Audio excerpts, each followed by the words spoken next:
When World War II finally ended, everyone on the planet was just hoping for peace. Finally, right? But what we got instead was something totally new.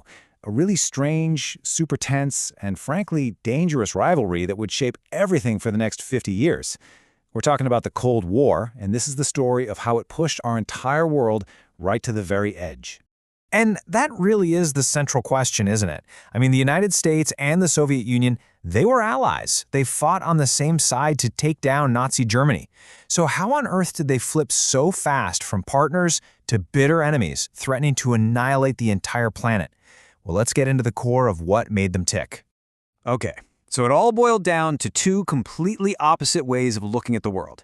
You had the United States on one side, all about democracy, capitalism, and individual freedom. And then, on the other side, you had the Soviet Union, built on communism, total state control, and the power of the collective. The thing is, both of these superpowers were absolutely convinced that their system was the future of humanity. And they were willing to do pretty much anything to prove it.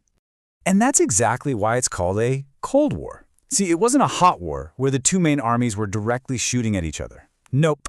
This was a battle of influence, of spies, of threats, and just raw nerve.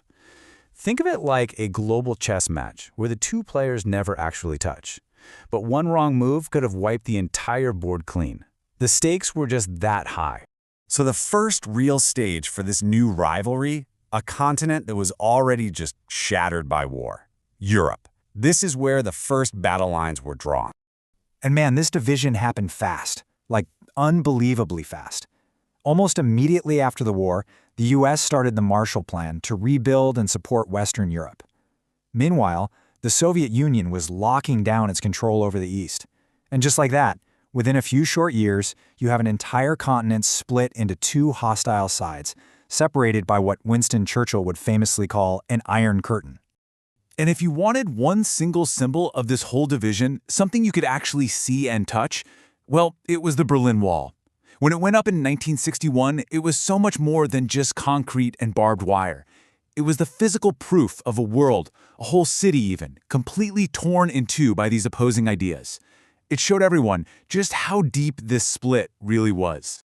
Okay, so a divided world is tense enough, right? But then the conflict entered a whole new, absolutely terrifying phase with the invention of nuclear weapons. This is where the Cold War gets really, really scary. So both sides start building these huge stockpiles of nuclear weapons, and this created this really grim, kind of twisted logic called mutually assured destruction. And yeah, the acronym is MAD, which is perfect, actually. The idea was simple. If you launch your nukes at me, I'll have just enough time to launch all of mine back at you, and we'll both be completely wiped off the map. It's this absolutely terrifying balance that, believe it or not, is what kept the two from ever going to war. But that fragile peace, it came so close to shattering in 1962 because the Soviet Union secretly put nuclear missiles in Cuba. That's just 90 miles off the coast of the United States. 90 miles. That single number brought a level of terror that was just unimaginable. The threat wasn't thousands of miles away across an ocean anymore. It was right there, right on America's doorstep. For 13 days, the entire planet held its breath. The U.S. set up a naval blockade around Cuba, basically putting its ships right in the path of the Soviets.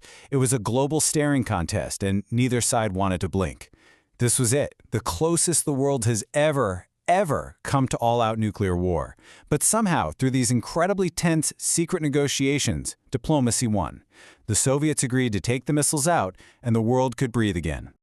All right, so if a direct head-to-head war was off the table thanks to MAD, how do they compete? Well, the superpowers found other places to fight it out, from actual battlefields in smaller countries all the way to the final frontier of space. And let's be really clear here. The Cold War wasn't always cold. It got incredibly hot in what we call proxy wars. Here's how it worked. In places like Korea and later Vietnam, the US and the Soviet Union would just back opposite sides of a civil war. They'd pour in money, weapons, and advisors, turning these regional fights into absolutely brutal showdowns between capitalism and communism. Millions of people died in these conflicts. But the rivalry also lit a fire under technology, especially in the space race. This was the ultimate competition.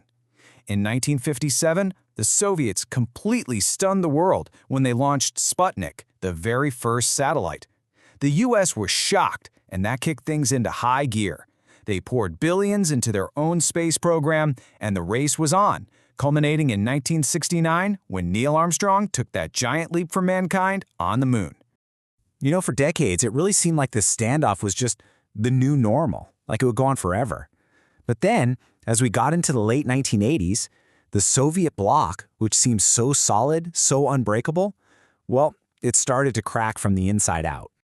And the biggest push for change actually came from within the Soviet Union itself. See, their economy was a mess. It was completely stagnant, falling further and further behind the West. So the new leader, Mikhail Gorbachev, came in with two big radical ideas. The first was glasnost, which means openness, basically letting people speak more freely. The second was perestroika, or restructuring, an attempt to fix the economy. Now, he wanted to save the Soviet system, but what he actually did was open a Pandora's box. He unleashed forces that nobody, not even him, could control. And then the end came, and it was just breathtakingly fast. In November 1989, the Berlin Wall, that ultimate symbol of division, just fell. Not knocked down in a war, but pulled apart by ordinary people from both sides, celebrating a freedom they had only ever dreamed of. And just 2 years after that, in 1991, the Soviet Union itself was officially dissolved. It was just over. And maybe that's the most remarkable part of this whole story. After more than 40 years of living with the threat of nuclear Armageddon, this epic, global showdown didn't end with a big bang. It ended with the sound of people chipping away at a wall, and with the quiet stroke of a pen that dissolved one of the most powerful empires the world has ever seen. So the Cold War is over. It's in the history books. But is it really?